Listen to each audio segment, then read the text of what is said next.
এই অসাংবিধানিক সরকার খাদের কিনারায় আছে প্রফেসর ডক্টর ইউনূস।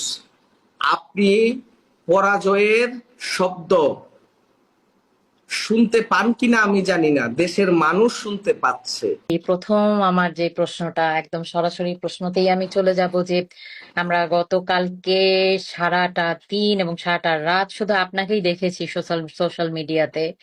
আপনার একটি ভিডিও আমরা দেখেছি, আপনার বেশ কিছু কথা আমরা শুনেছি।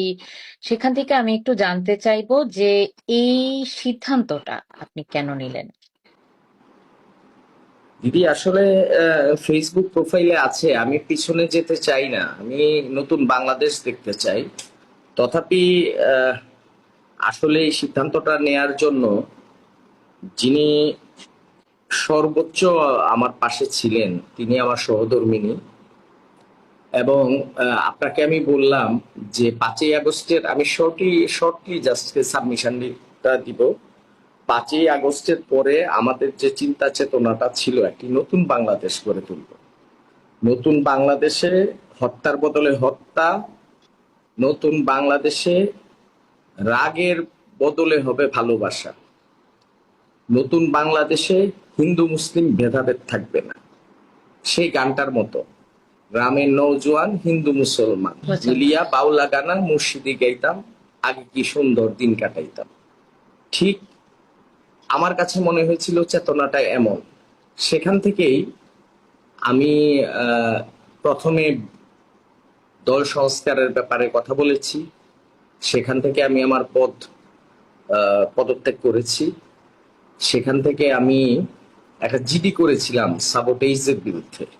সেখান থেকে আমি এপিপি ছিলাম রাষ্ট্রীয় অংশ হিসেবেও। যখন রাষ্ট্র এই ব্যাপারে কোনো প্রকার প্রোগ্রেস নিচ্ছে না, তখন আমার বুঝতে বাকি নাই আমি একজন রাষ্ট্রপক্ষের কৌশলী হিসেবে রাষ্ট্র যেখানে ব্যর্থ, সেখানে দেশের সাধারণ জনগণের ব্যাপারে রাষ্ট্র কি চিন্তা করছে।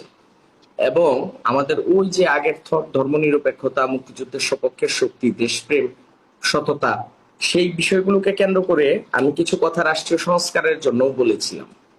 কিন্তু দেখা গিয়েছে আমি একটি মফস্বল শহরে থাকি, এখানের চিন্তা চেতনার সাথে রাষ্ট্রীয় চিন্তা চেতনা এবং আন্তর্জাতিক মহলের চিন্তা চেতনা বলার আমার আসলে আর কোনো স্কোপ ছিল না।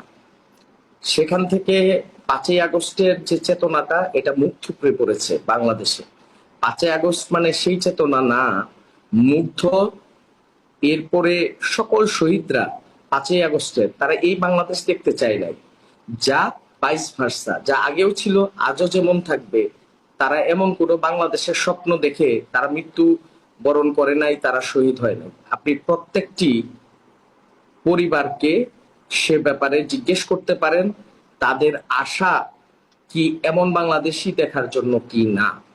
সেখান থেকে আসলে আমার এই রাষ্ট্র সংস্কারের ভাবনা, এবং স্রোতের বিপরীতে বলবো না, স্রোতের গতিপথ পরিবর্তনের জন্য আমি আমার নিজেকে আত্মোৎসর্গ করার জন্য চেষ্টা করেছি। জি আপা।